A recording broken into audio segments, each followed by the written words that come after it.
London fog pressed thick against the windows of 221B Baker Street. Inside, Holmes sat motionless, starved for intellectual challenge. Then came the knock. The telegram. The case. Baron Verichter, Prussian diplomat, found dead at the German embassy in Carlton House Terrace. Apparent suicide by pistol, but a forged note implicating British spies. Scotland Yard saw a tragic end to diplomatic stress, but Holmes saw an ember. The powder burns were absent from the Baron's hand. A spark that would ignite the truth. From Baker Street, the fire spreads. Chapter 1. The first spark. I set down these events as they occurred in the chill November of 1895, when the fog of London seemed to mirror the tensions simmering across Europe.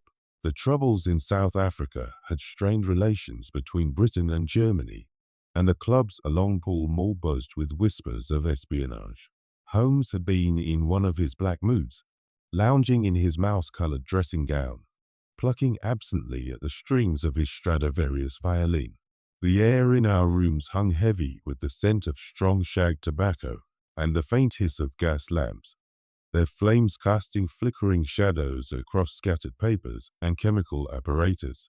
Mrs. Hudson's knock came sharp and insistent up the 17 steps, cutting through the soft patter of rain on the window panes.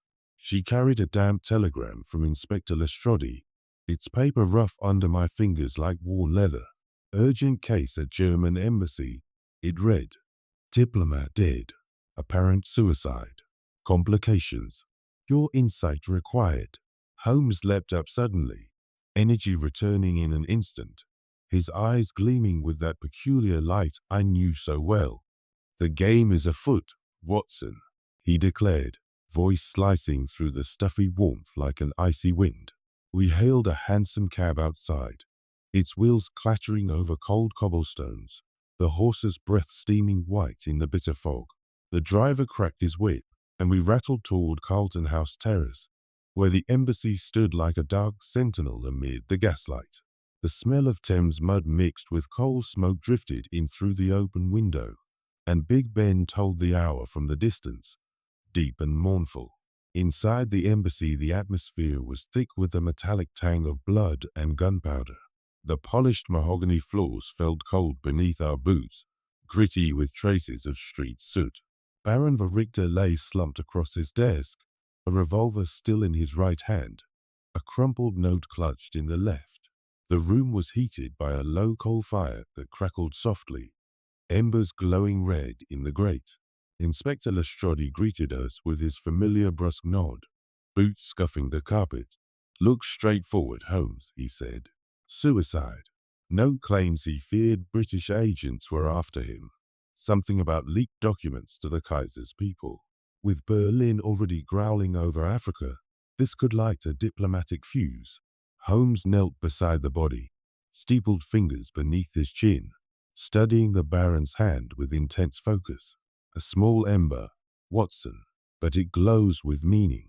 The skin showed no powder burns, no black stippling from muzzle flash, yet the revolver's grip bore faint traces of oil not matching the embassy's lamp fuel. No burns on the hand, Holmes murmured. The shot was not fired by the Baron himself. I confess I saw nothing remarkable at first. Did you, dear listener? The Baroness entered then, pale as chalk, her rough tweed gown whispering against the threadbare carpet. She claimed her husband had grown despondent over diplomatic failures, but her fingers trembled more than grief alone could explain. Herr Klein, the nervous secretary, followed, ink stains dark on his cuffs, insisting the Baron had no enemies. Ambassador Graf von Hohenstein appeared next, stern and military in bearing, warning that any suggestion of murder would provoke an international incident. A servant named Fritz hovered in the doorway, the odor of cheap cigarettes clinging to his coat, and a Russian attaché, Ivanov, had been seen leaving the Baron's study earlier that afternoon after a heated exchange. Holmes paced before the fire with rapid steps, smoke from his pipe curling upward. 3 embers already, Watson, he said quietly. The absent powder burns, the note's ink fresh but from a common Whitechapel stationer, not embassy stock, and the Baron's left boot, scuffed with reddish mud not from these manicured embassy gardens. The mud clung coarse and damp, like gritty newspaper pressed against leather. You, dear reader, may have noticed what I missed in that moment. We examined the note more closely under the gaslight. The handwriting slanted oddly, the paper slightly creased as though carried in a pocket rather than written at the desk. Holmes held it to the light, revealing a faint watermark. Ordinary stationer's stock, not the heavy cream-laid paper used by the embassy. "This smoulders," he said. "It will ignite something larger." The Baroness watched us, her brooch catching the firelight, a small ruby, perhaps a gift from another hand. Herr Klein fidgeted, glancing toward the door. The ambassador folded his arms, boots still bearing the same strange reddish clay. Fritz slipped away into the corridor, cigarette smoke trailing behind him. Ivanov's name hung in the air like an unspoken accusation. We left the embassy as the fog thickened, the chill seeping through my greatcoat like frozen ground. The hansom carried us back through gaslit streets, horse hoofs ringing on stone, the scent of wet wool and horse manure heavy in the night air. Holmes drew deeply on his pipe, eyes fixed on some invisible point ahead. "The first sparks have caught, Watson. From this single ember we shall light the whole truth." The first embers glowed in the darkness. The fire of truth had begun. Chapter 2. Gathering kindling. Looking back, I should have noticed the inconsistencies from the very beginning, but the fog of deception lay as thick over Carlton House Terrace as the November mist did over London itself. The next morning found Holmes already at work, reaching into the Persian slipper for a pinch of shag tobacco, the warm scent of it mingling with the faint carbolic soap from his chemical bench, and the comforting aroma of Mrs. Hudson's breakfast. Strong tea and buttered toast that carried the slightest trace of coal dust on the tongue. We set out once more in a hansom cab, the wheels rumbling over gritty cobblestones, slick with overnight rain. The bitter cold fog pressed against our faces as we traveled back toward the German embassy, the horses' hoofs clopping steadily, while Big Ben chimed the quarter hour in the distance. Gas lamps still burned dimly along the Strand, their hiss mingling with the low moan of fog horns drifting up from the Thames. Our first interview was with the Baroness in her private drawing room. The room felt stuffy despite the open window letting in icy draughts. A small coal fire crackled in the grate, casting warm light across polished mahogany and threadbare Persian rugs. She sat very upright in a high-backed chair, her rough tweed gown giving off the faint smell of damp wool and lavender. Her voice remained steady as she spoke of her husband's growing melancholy over diplomatic setbacks. Yet Holmes's keen eye caught the way her fingers twisted a small silk handkerchief, too tightly, too often. "Your husband's brooch, madam," Holmes said quietly, nodding toward the ruby pin at her throat. "It matches the description of one reported missing from the embassy safe 2 months ago." She paled, but claimed it was a family heirloom returned only recently. "A small ember, Watson, but it glows with meaning. Did you catch its glow, dear listener?" We moved next to Herr Klein in the secretary's study. The air still carried the faint metallic tang of blood and gunpowder, though the windows had been opened to let the fog roll in. Klein's desk was cluttered with papers, their edges curled and worn like old leather bindings. His cuffs bore fresh ink stains, dark and telling. He insisted he had typed every letter the Baron dictated. Yet when Holmes compared the note found in the dead man's hand to a specimen of Klein's own handwriting, the flourishes matched too closely for mere coincidence. "This smoulders, Watson," Holmes murmured as we left the room. "The ink on his cuffs is the same cheap blue-black as the suicide note, purchased, I would wager, from a stationer's in Whitechapel, not the embassy's approved supplier." We took another cab eastward, rattling through streets where the fog grew denser and the smells shifted to wet wool, horse manure, and the sour reek of the river. In Whitechapel we found the stationer's shop, a narrow, grimy premises with threadbare carpets and shelves of cheap paper. The owner, a small man with a persistent cough, remembered selling several quires of that exact paper to two men in the past fortnight. One matched Klein's description. The other, surprisingly, was Fritz, the embassy servant. Fritz, when we returned and questioned him in the servants' hall, admitted the purchases readily. "For the kitchens, sir," he said, his breath carrying the odor of cheap cigarettes and stale beer. The Baron liked his correspondence on plain paper sometimes, yet his eyes darted toward the corridor, and Holmes noted the tremor in his hands. Another ember, perhaps, or merely kindling that would not catch. Ambassador Graf for Hohenstein received us in his grand office, where gas lamps hissed softly, and the polished mahogany desk gleamed under their light. His military bearing was as stiff as ever, boots still bearing traces of that peculiar reddish mud. He spoke of Prussian honor and the danger of scandal, insisting the Baron had taken his own life from shame over documents lost to British agents. Holmes listened politely, then asked to see the ambassador's boots more closely. "This mud, Your Excellency," Holmes said, "is not from the embassy gardens. It is reddish clay mixed with traces of coal dust and opium ash, found only in the alleys near Limehouse docks." The ambassador's jaw tightened, but he claimed a recent visit to inspect cargoes for diplomatic pouches. I confess the significance was lost upon me then. Did you see it, dear reader? Our final call that afternoon took us to St. James's Street, to the club where the Russian attaché Ivanov was known to spend his evenings. The air inside was thick with Turkish tobacco and the sweet bite of brandy. Ivanov denied any serious quarrel with the Baron, insisting their discussion concerned only trade matters in South Africa. Yet Holmes noted the small charm on his watch chain, a miniature Prussian eagle, the sort awarded only to trusted intermediaries in Berlin. "A curious keepsake for a Russian," Holmes observed quietly as we departed. A new name surfaced during our inquiries.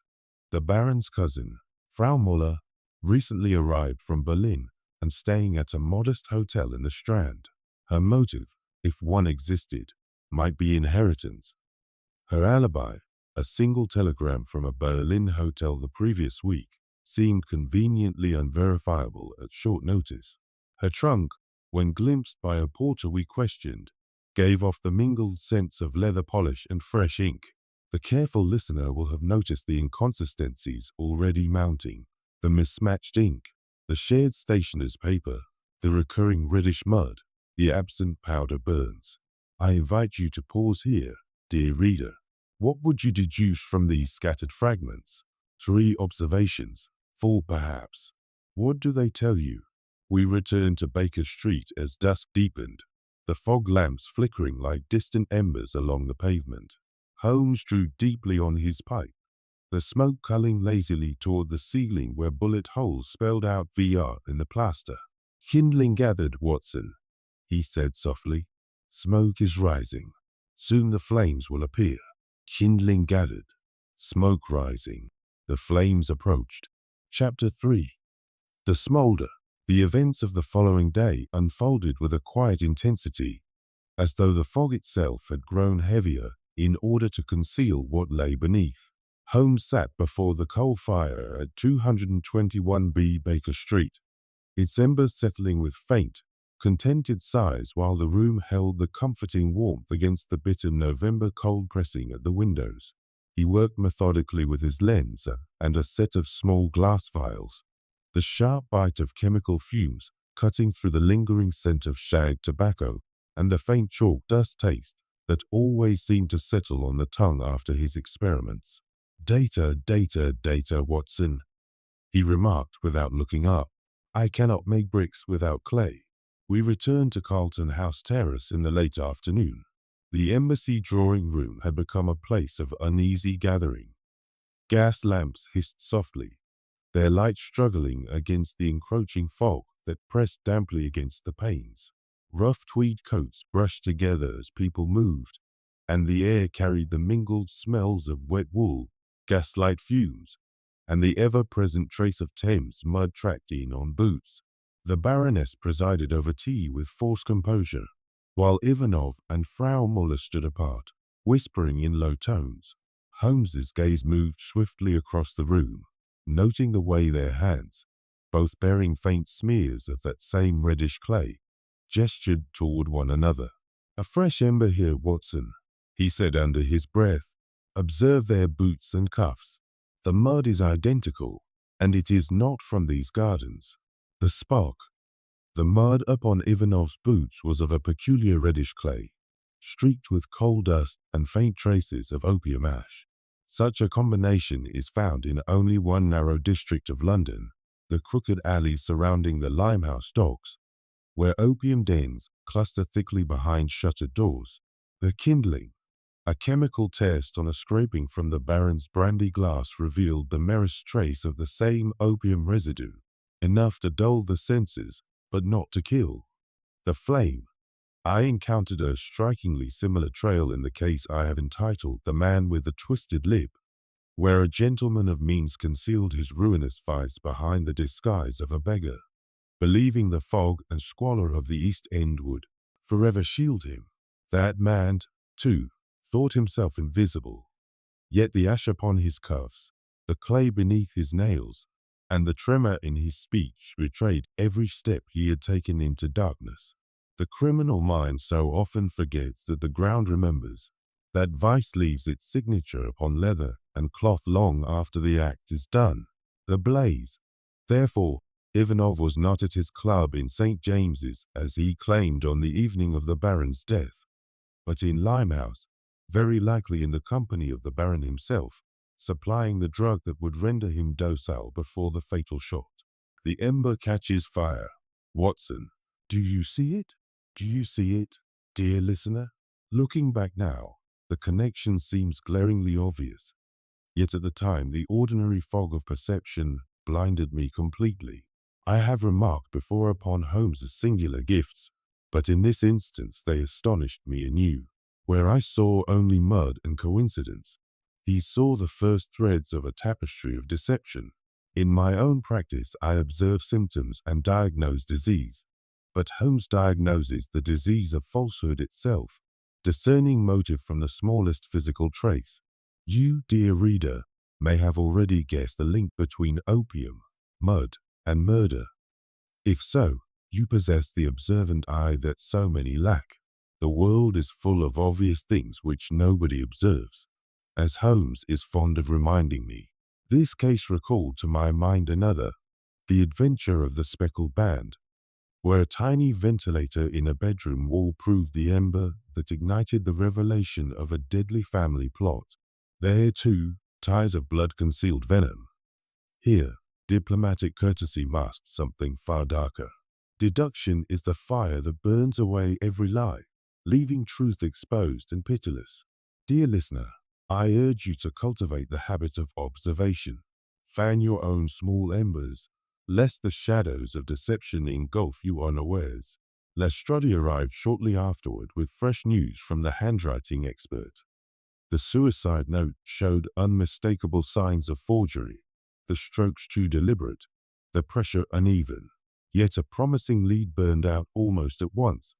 Klein's alibi had been confirmed by a telegram from Berlin placing him in the Prussian capital only 3 days earlier on routine business. The contradiction stung, but Holmes merely smiled thinly. False trails are useful kindling, Watson. They teach us what does not burn. Ivanov excused himself abruptly, claiming a pressing engagement, while Frau Muller lingered, her eyes darting toward the Baroness with something like fear. The ambassador stood apart, arms folded, his boots still bearing their telltale reddish stain. Fritz passed through the room carrying a tray, cigarette smoke trailing behind him like a thin grey thread. Every glance, every gesture seemed charged with unspoken meaning. The embers had begun to smolder in earnest. Smoke was rising. Chapter 4.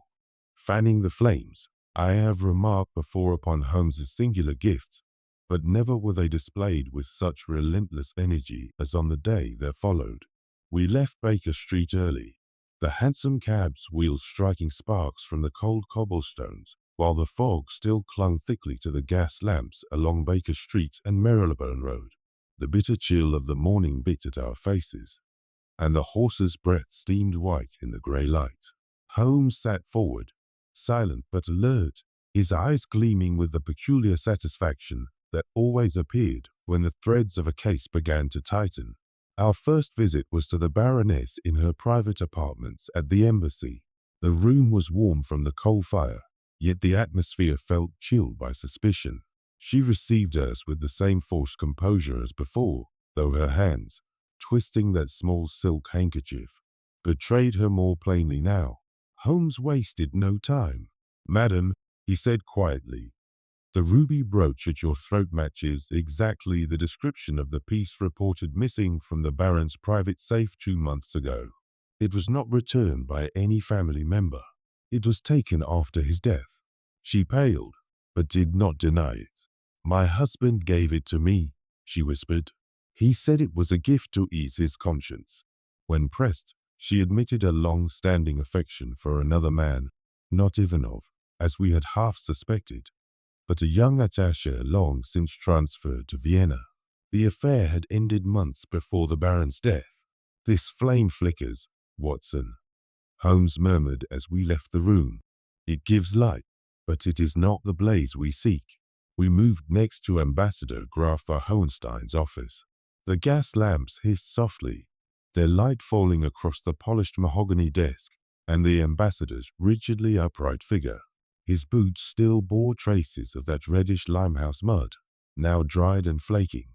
Holmes asked pointedly about the ambassador's own movements on the night of the murder.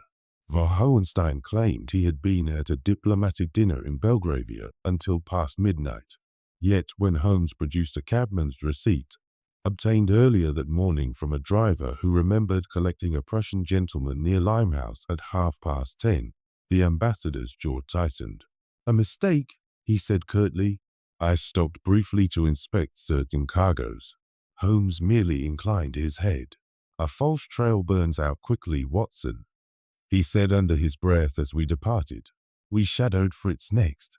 The servant left the embassy on foot shortly after noon, making his way eastward through streets where the fog thinned only to reveal the sour reek of the river and the constant odor of wet wool and horse manure. He entered a narrow public house in the East End, its windows fogged with steam and cigarette smoke. Holmes and I followed at a distance, slipping inside to a corner table. Fritz met a rough-looking man in a corner booth, passing him a small folded paper. Holmes watched intently. Moments later, the man left. Fritz remained, nursing a pint. When we questioned him later at the embassy, he admitted the meeting freely. "A gambling debt," he said, eyes downcast. "Nothing to do with the Baron." Holmes nodded once. "Kindling that refuses to catch," he observed. Our next call was to Frau Muller at her hotel in the Strand. Rain had begun to fall steadily, drumming against the window panes like impatient footsteps on the stairs of Baker Street. She received us in a small sitting room smelling faintly of leather trunks and fresh ink. Holmes asked to see her traveling chest. Reluctantly, she opened it. Inside lay several sealed letters, love letters, she claimed, written to her late cousin years before. Yet one envelope bore the same cheap blue-black ink as the suicide note. "These are private," she protested. Holmes lifted one letter to the light. The watermark matched exactly. "Blackmail, perhaps?" he asked softly. She denied it vehemently, insisting the ink was coincidence. Holmes did not press further. "Another ember," he said as we left, "but its heat is not yet strong enough." Finally, we tracked Ivanov to his lodgings near St. James's Square. The Russian attaché was pacing before his own fire when we entered. The air smelled of Turkish tobacco and sweet brandy. He admitted readily to the quarrel with the Baron over trade concessions in South Africa, but swore he had left the embassy by 6 o'clock. Holmes pointed to the cufflinks Ivanov wore. Small, plain silver, yet bearing the faintest smear of gunpowder residue. "You handled the revolver after it was fired," Holmes said. Ivanov laughed, a short, sharp sound. "I picked it up from the floor when I returned to speak with him again. Foolish, perhaps, but innocent." Holmes studied him for a long moment. The evidence lies before us, Watson. 3 observations at least. What do they tell you, dear reader? Pressure was mounting.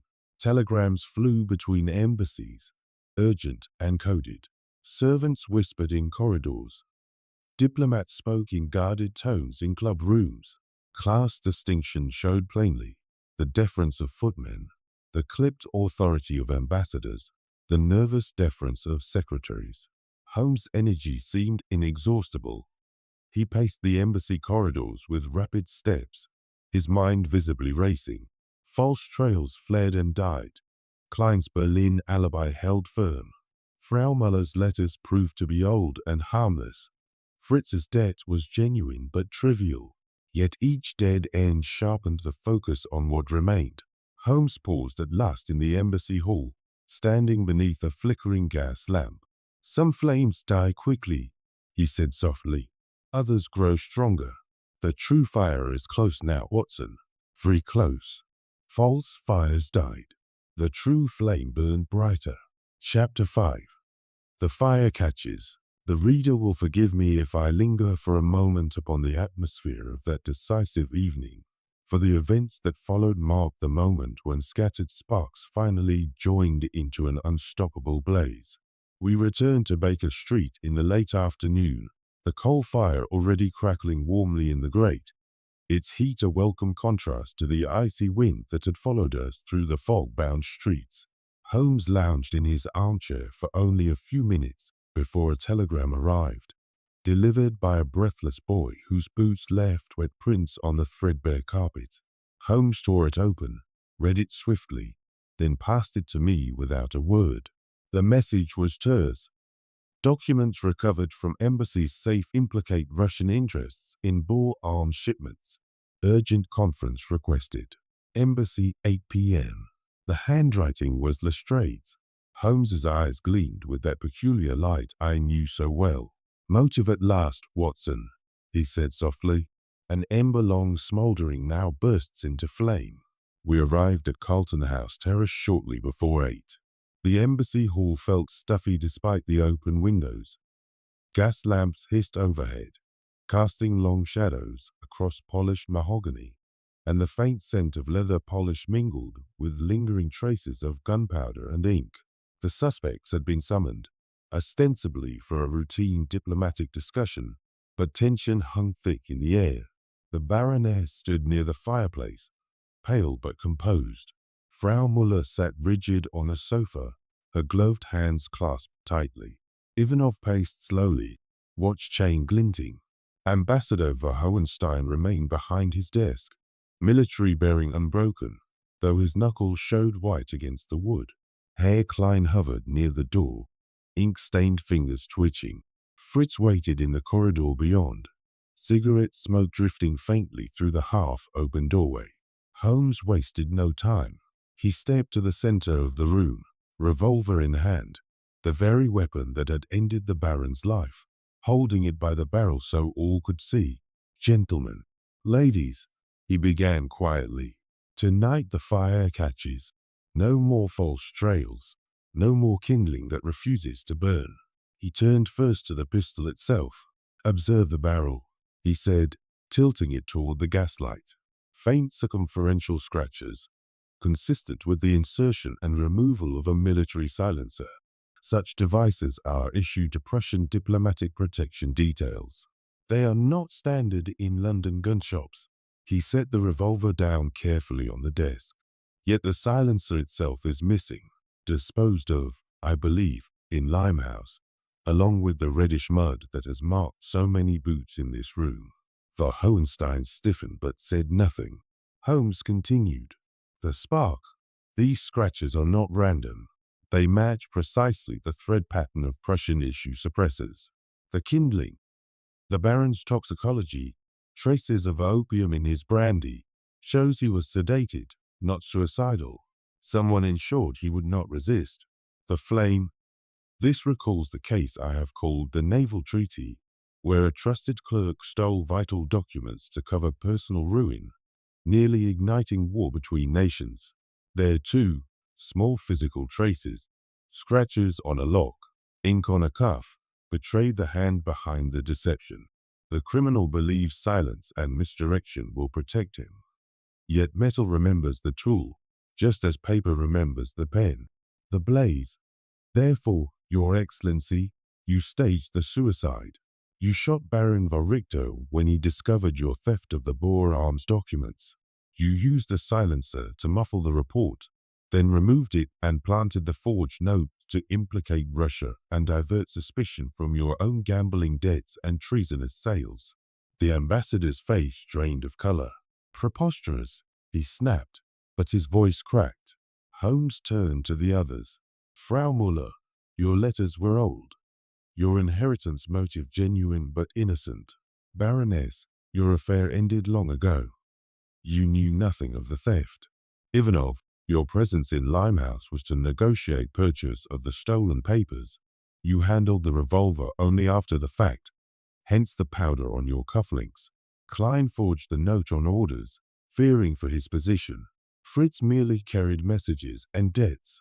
Hohenstein surged forward, hand darting toward his desk drawer. I stepped in instinctively, my old Afghan training steadying my stance as I blocked his path. Enough, I said firmly. The ambassador froze, eyes darting between us.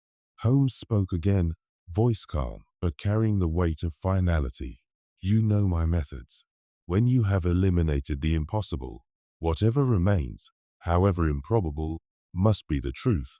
The documents are already in Lestrade's hands. Telegrams to Berlin have gone. The fire has caught, Your Excellency. Nothing can extinguish it now. The room fell silent save for the crackle of the coal fire and the distant chime of Big Ben marking the hour. Frau Muller began to weep quietly with relief. The Baroness sank into a chair, hand pressed to her mouth. Ivanov exhaled sharply, shoulders dropping. Klein stared at the floor, trembling. Hohenstein stood motionless for a long moment, then slowly raised both hands in surrender. Holmes turned to me, the faintest smile touching his lips. The blaze illuminates everything, Watson. Every shadow is gone. The fire had caught. Nothing could extinguish it now. Chapter 6. Spreading blaze. I confess that even after the confrontation in the embassy study, certain deeper currents of motive remained hidden from me until Holmes led us into the fog-choked alleys of Limehouse the following night. The revelation had come swiftly in Carlton House Terrace, yet the full blaze required one final journey into shadow to illuminate what had long been concealed. We took a hansom cab eastward as darkness fell, the wheels rumbling over slick cobblestones while the fog horns moaned low along the Thames. The air grew heavier with the mingled smells of river mud, coal smoke, opium smoke, and the sour reek of unwashed alleyways. Gas lamps flickered weakly here, their light barely penetrating the damp gloom. Holmes directed the driver to a narrow court off Pennyfields, where shuttered doors and curtained windows hid the dens that had supplied the Baron's final brandy. The textures underfoot were coarse, gritty soot mixed with damp straw and coarse rope coiled beside doorways. We entered one such place through a side passage, the air inside thick and sweet with burning opium, the low murmur of voices, and the occasional soft cough the only sounds. Holmes moved with purpose toward a small back room where a Chinaman in a threadbare silk robe sat behind a low table strewn with gambling chits and ledgers. Ambassador Hohenstein was here often, the man said in careful English when Holmes produced a small photograph and a sovereign. He lost much, borrowed more. The Baron discovered the debts and the sale of documents to cover them. The ledgers confirmed it. Entries in Prussian script recording sums transferred to Russian intermediaries, including Ivanov, who had acted as buyer but never as killer. The Baron had confronted his superior 2 nights before his death. The ambassador, Conan, had sedated him with opium-laced brandy, then fired the fatal shot with the silenced revolver. The forged note and the planted Russian implication were meant to shield Berlin from scandal, while shifting blame to St. Petersburg. Past secrets revealed in that dim room. Hohenstein's ruin had begun months earlier at Berlin gaming tables, debts mounting until he saw the Boer arms papers, secret reports on British shipments, as a means of quick profit. He had approached Ivanov discreetly. The Russian had agreed to purchase, believing the intelligence would strengthen his own position in the coming colonial scramble. Yet when the Baron uncovered the theft, the ambassador chose murder over disgrace. Motive stood illuminated at last: personal ruin, national betrayal, and the desperate hope that a staged suicide framed as espionage would silence all questions. Reflection came upon me as we left the den, stepping back into the cold, wet night. An ember from the very beginning, the faint opium ash on the ambassador's sleeve, had led us here, just as a single tattoo had once unraveled the hidden past in The Adventure of the Glorious Scot. In that earlier case, a few inked letters on an old man's arm revealed a lifetime of crime concealed behind respectability. Here, a trace of ash and reddish mud exposed treason hidden behind diplomatic honor. Both showed how old sins cast long shadows, how the smallest physical remnant can ignite the blaze that consumes every lie. Observation is the spark, deduction the bellows that fans it into conflagration. Lies are kindling, truth the match that sets them alight. Dear listener, consider the embers in your own life, the overlooked detail, the half-heard word, the stain upon a cuff. Fan them gently, but relentlessly, for deception thrives only in darkness, and the observant mind is the lantern that banishes it. Back at the embassy, Klein confessed fully under Lestrade's questioning. He had forged the suicide note at von Hohenstein's command, believing refusal would cost him his position and perhaps his freedom. His hands had trembled as he wrote, hence the uneven pressure that betrayed the forgery to the expert's eye. The Baroness, now cleared beyond doubt, revealed that her husband had confided his suspicions of the ambassador days before his death. She had urged caution, but too late. Her affair, long ended, had been a red herring, a private sorrow that coincidence had magnified into suspicion. Ivanov, though complicit in purchasing stolen intelligence, had taken no part in the murder. His handling of the revolver after the fact had been mere clumsiness, not guilt. He departed for Russia under a quiet escort, the diplomatic incident averted by Holmes's swift exposure. Frau Muller, too, found relief. Her inheritance was secure, untainted by murder. The old letters in her trunk proved harmless family correspondence, their ink merely coincidental. She left Carlton House Terrace the next morning, bound for Berlin with a lighter step than she had known in years. The blaze spread through every corridor of the embassy and beyond. Servants who had whispered in fear now spoke openly. Diplomats who had guarded their words now acknowledged the truth. Shadows long hidden stood revealed in the merciless light of deduction. Every lie, every half-truth, every carefully placed deception burned away until nothing remained but the stark facts of greed, betrayal, and murder. The blaze spread. Every shadow revealed. Chapter 7. The Conflagration. The following morning dawned cold and clear, the fog having lifted at last from the streets of London, as though the city itself had exhaled in relief. We assembled in the main study of the German embassy under the watchful eye of Inspector Lestrade, who had arrived early with a small contingent of constables. The room felt chill despite the fresh coal fire crackling in the grate. Gas lamps still burned low, their hiss a soft undercurrent to the tension that hung in the air. The ambassador, Graf von Hohenstein, sat at his desk in handcuffs, his military bearing unbroken even in defeat. The Baroness stood near the window, pale but composed. Frau Muller and Ivanov occupied chairs on opposite sides of the room, while Herr Klein and Fritz waited in the corridor beyond, under guard. Holmes paced slowly before the fireplace, his mouse-colored dressing gown replaced by a plain tweed suit, yet his eyes still held the peculiar gleam of satisfaction. Lestrade cleared his throat. "Holmes, if you would be so kind as to lay it all out plainly for the record. We have the ambassador in custody, the documents secured, and telegrams already sent to Berlin. but the official report must be watertight. Holmes inclined his head. Very well, Inspector. Let us review the embers one by one, from the first spark to the final blaze. He began with the body itself. The Baron lay with the revolver in his right hand, yet no powder burns marked his skin. The shot was fired from a distance of at least 2 feet, consistent only with another hand pulling the trigger. That was the first ember, small but glowing. Next he turned to the suicide note. The ink was fresh, the paper cheap Whitechapel stock, not the heavy cream laid used by the embassy. The handwriting showed the deliberate strokes of forgery, confirmed by the expert. Klein confessed to writing it under orders. The second ember. Holmes stepped toward the ambassador's desk. The reddish mud appeared on several boots, mine, Ivanov's, Frau Muller's, and most tellingly, the ambassador's. Chemical analysis revealed it to be clay from Limehouse alleys, mixed with coal dust and opium ash.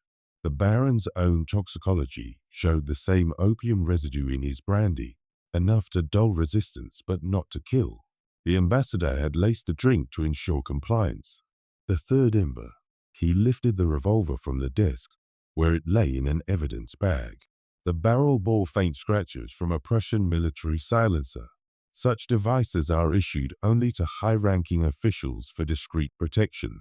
The silencer was missing, disposed of in Limehouse, where the ambassador had gone after the murder to rid himself of it.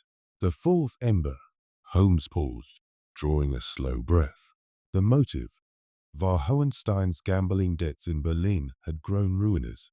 He stole confidential documents detailing British arms shipments to the Boers. Intelligence he sold to Russian intermediaries, including Ivanov, to cover his losses.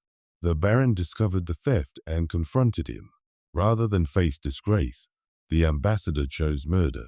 He sedated the Baron, shot him with the silenced revolver, arranged the body to suggest suicide, and planted the forged note implicating Russian agents to divert suspicion and perhaps even provoke a diplomatic crisis that might shield his own treason. The room remained silent save for the soft crackle of the fire. Von Hohenstein stared at the floor, his face ashen. The Baroness pressed a hand to her lips. Ivanov shifted uncomfortably in his chair. Holmes continued, "When you have eliminated the impossible, whatever remains, however improbable, must be the truth. Suicide was impossible. No powder burns, no residue on the Baron's hand. Accident was impossible. The silencer proved intent. Theft by an outsider was impossible. The documents were still in the embassy safe. Only the ambassador had unrestricted access. Therefore, the ambassador himself was the killer." He turned to Lestrade. "The evidence is complete. The mud, the ash, the scratches, the forged note, the opium traces, the recovered documents, and the ambassador's own confession, extracted last night after the Limehouse ledgers were produced. Elementary, perhaps, but only because the embers were allowed to burn bright." Von Hohenstein lifted his head at last. "I acted to protect my honor," he said hoarsely. "The debts were overwhelming. The Baron would have exposed me. I had no choice." "You had every choice," Holmes replied quietly. "You chose murder instead." Lestrade nodded to the constables. "Take him to Scotland Yard. The rest of you are free to go, though the Foreign Office will wish statements from each." The Baroness approached Holmes, tears in her eyes. "Thank you, Mr. Holmes. My husband's name will be cleared, and the truth known." Frau Muller bowed slightly, relief softening her features. Ivanov stood, offering a stiff handshake. "You have prevented a greater disaster than you know," he said. Klein and Fritz, released from suspicion, slipped away quietly. Holmes and I stepped out into the crisp morning air. The streets of Carlton House Terrace lay bathed in pale winter sunlight, the fog entirely gone. Big Ben chimed the hour from afar, its tone clear and untroubled. Holmes drew a deep breath. The truth blazed forth, Watson. No darkness could survive such light. Truth blazed forth. No darkness could survive such light. Chapter 8. Ashes and Justice. In the days that followed the conflagration at the embassy, London seemed to draw a long, steady breath. The November fog, which had pressed so thickly against every window and street lamp, thinned at last into pale winter sunlight that slanted across the rooftops of Carlton House Terrace and Pall Mall. The air tasted cleaner, less heavy with coal smoke and river mud, though the faint scent of wet wool and horse manure still lingered where hansoms waited at corners. At Scotland Yard, the wheels of justice began their deliberate turning. Telegrams flew between Whitehall and Berlin, coded dispatches carried by diplomatic couriers who moved with hurried, silent steps through the corridors of power. Var Hohenstein was removed from the embassy under cover of early morning darkness, handcuffed and flanked by two constables whose boots echoed sharply on the polished marble. He maintained his military posture to the last, chin high, eyes fixed ahead as though still commanding a parade ground rather than facing a cell at the yard. Lestrade later told us that the ambassador offered no resistance during the formal charging, only a single, quiet statement recorded for the record. "I acted to preserve what honor remained to me." The words rang hollow against the weight of evidence already amassed. The Limehouse ledgers, the scratched silencer recovered from the river mud by police divers, the Baron's private diary entries noting his growing suspicions, and the ambassador's own gambling chit bearing dates that aligned precisely with the theft of the Boer documents. The Baroness von Richter emerged from the shadow of suspicion like someone stepping into clear daylight after a long storm. She visited us at Baker Street 2 days later, arriving in a modest hansom whose driver had been instructed to wait discreetly around the corner. Mrs. Hudson showed her up the 17 steps, and when she entered our sitting room the coal fire burned bright, its warmth chasing the chill from her cheeks.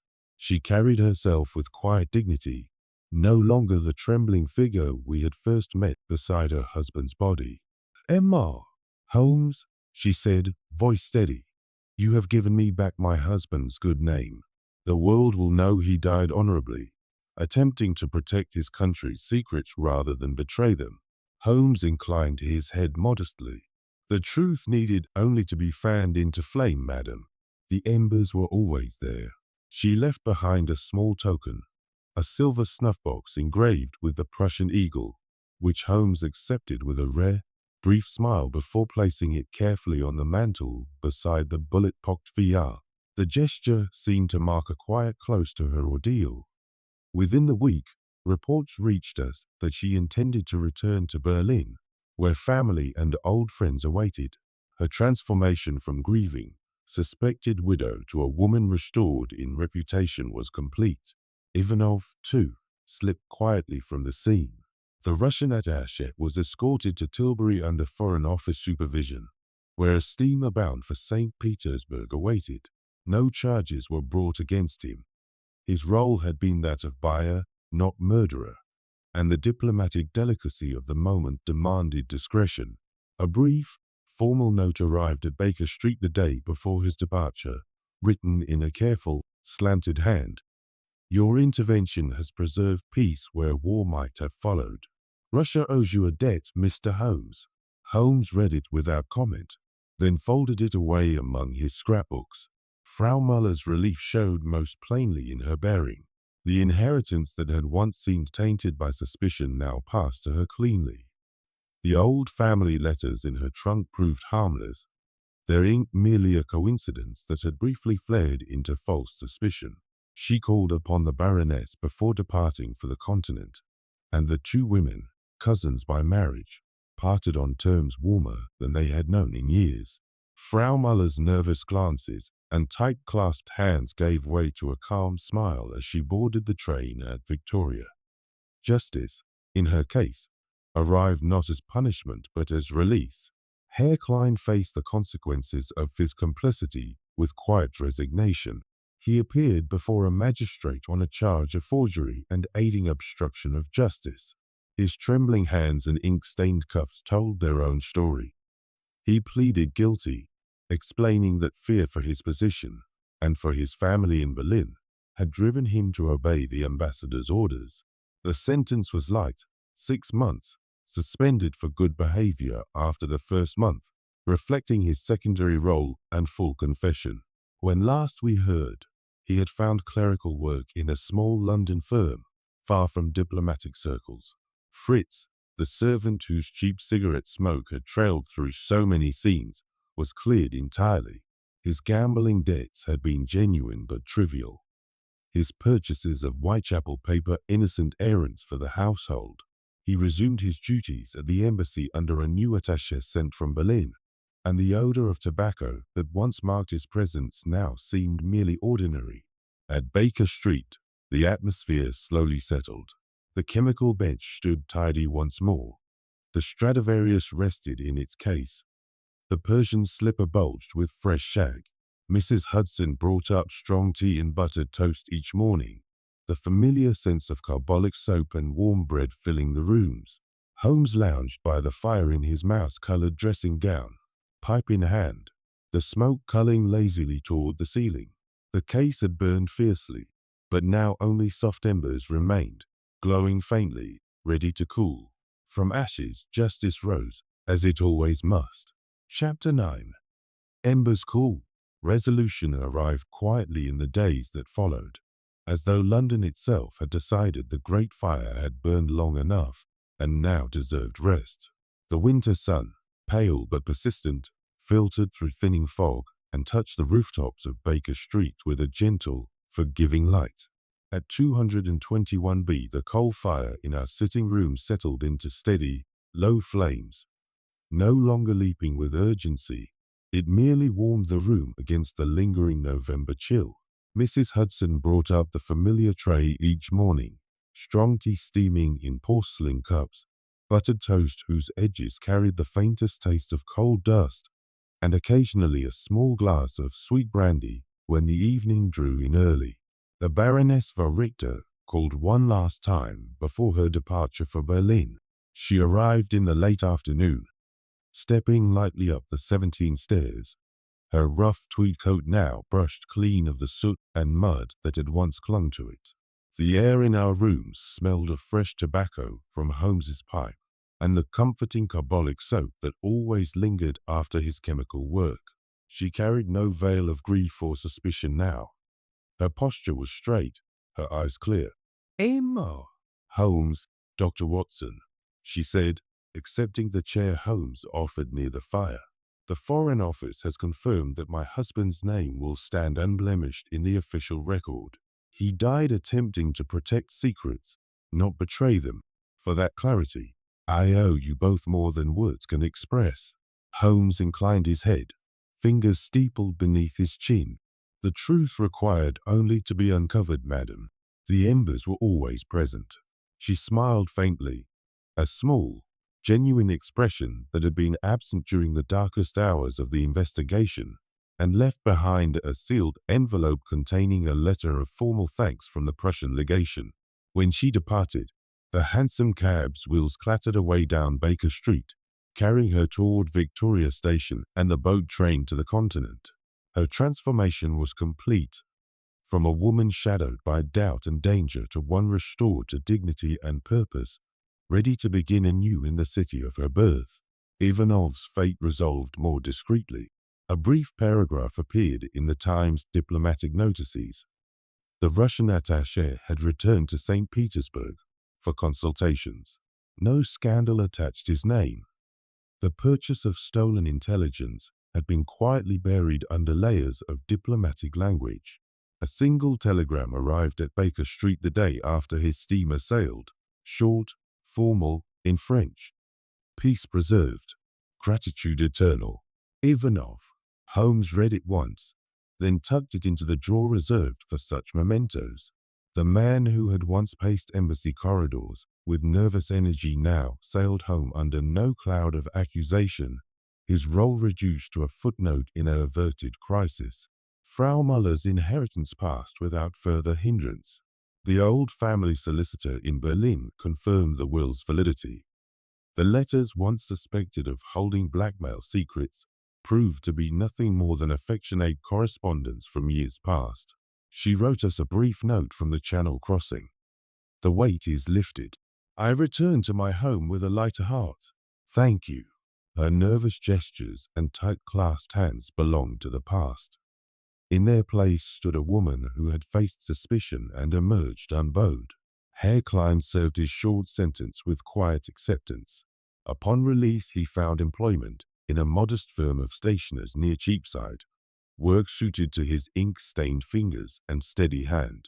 No longer trembling under the weight of fear, he had begun, so Lestrade reported, to rebuild a small life far from the shadowed corridors of diplomacy. Fritz remained at the embassy under the new attaché. The odor of cheap cigarettes still drifted after him as he carried trays and messages, but his step was lighter, his eyes no longer darting toward every closed door.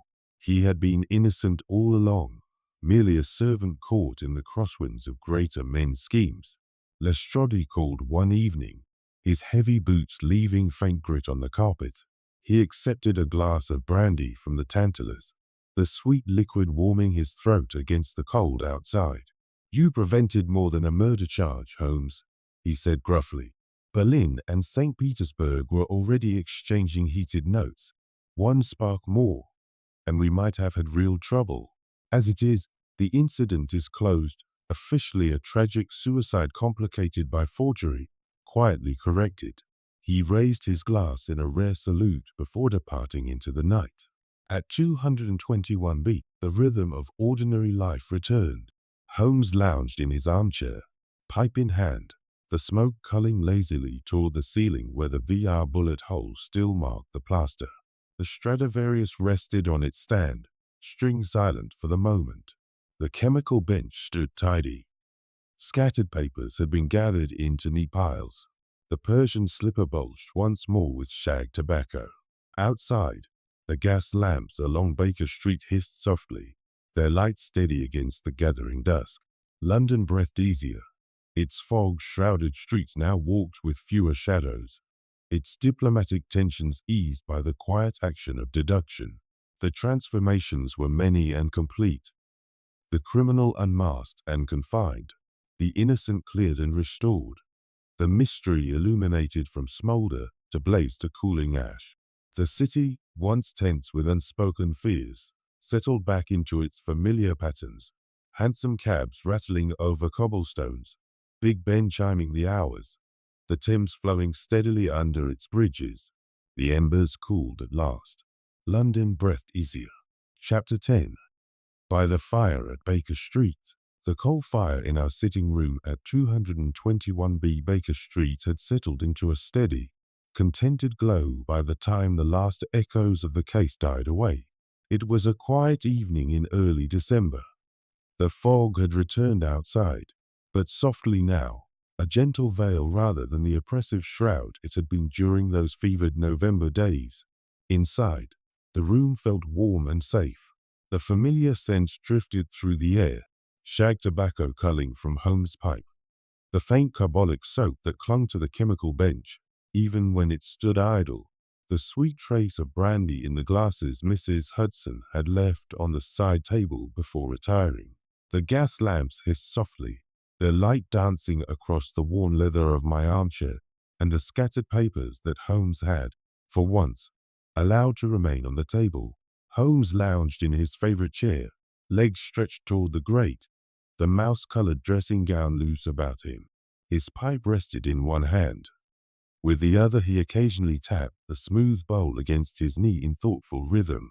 I sat opposite, my journal open on my lap, pen paused above the page.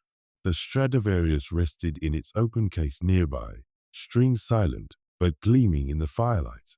Big Ben chimed the hour from the distant city, 9 slow, measured strokes that seemed to mark the true close of our adventure.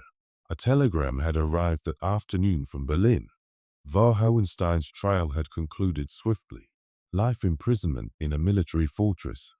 No appeal granted. The Prussian government, anxious to bury the scandal, had moved with uncharacteristic speed. The Baroness had written a brief note of thanks, now tucked into my scrapbook, beside Ivanov's formal telegram and Frau Muller's grateful letter from the Channel packet. Klein had found steady work. Fritz continued his quiet service at the embassy under new management. London had exhaled. The diplomatic cables between Whitehall and the Wilhelmstrasse no longer crackled with urgency. Peace, fragile as it was, had been preserved. Holmes broke the comfortable silence first. "The science of deduction, Watson," he said quietly, eyes on the flames, "begins and ends with the ember. A single overlooked detail, the absence of powder burns, a smear of reddish mud, the faint scratch of a silencer, and from it the whole structure of deception collapses." He drew on his pipe, smoke rising in slow spirals toward the ceiling where the VR still stood in bullet-pocked tribute. Most men see only the obvious blaze, the body, the note, the apparent motive. They rush to judgment. But the observant mind pauses at the ember. It fans gently, watches it catch, then follows where the fire leads. I nodded, remembering how often I myself had missed those first faint glows. "In this case the embers were many," I replied. "The mud, the ash, the ink, the scratches. Any one of them might have been dismissed. Together they became irresistible." "Precisely." Holmes leaned forward slightly, the firelight catching the gleam in his eyes. "Recall a study in Scarlet, the first case we shared. A single pill, two different poisons, a word scrawled in blood. From those fragments, a tale of vengeance stretching across an ocean. Or the naval treaty, a small keyhole scratch, a crease in a curtain. Yet they nearly set two empires at each other's throats. The criminal mind errs in the same fatal way every time. It believes the large lie will conceal the small truth. It forgets that the ground remembers footsteps, that ash clings to sleeves, that metal bears the mark of the tool. Observation defeats deception because deception depends on blindness." He paused, staring into the coals. "Why do small details matter, Watson? Because the world is built of them.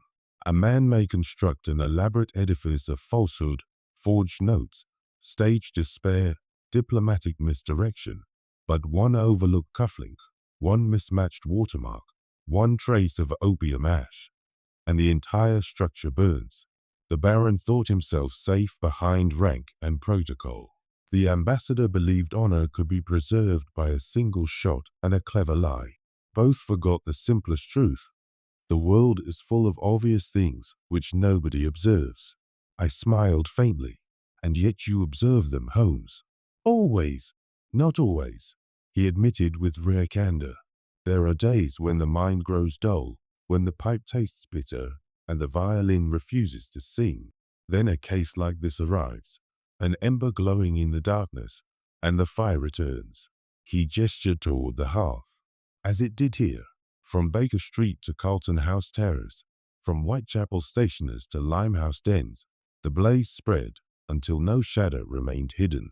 We sat in silence for a time, the only sounds the soft crackle of settling coals and the distant clop of a late hansom passing in the street below. I thought of the transformations we had witnessed.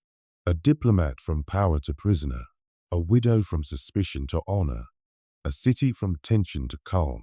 Most of all I thought of Holmes himself, languid and bored one morning, ignited the next, triumphant at the last, and now quietly satisfied.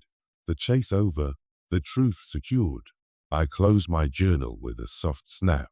"Until the next ember glows," I said, echoing the phrase that had run like a thread through the whole affair. Holmes smiled, a small, genuine curve of the lips. "Until then, Watson, the game is always afoot." The fire burned low, embers cooling to a soft red glow. Outside, London moved on, gas lamps flickering, fog drifting, life continuing in its endless rhythm. Inside 221B Baker Street, two friends sat by the hearth, pipes lit, brandy warming in the hand. The world's shadows held at bay for one more night. Until the next ember glows, dear listener, the game is always afoot.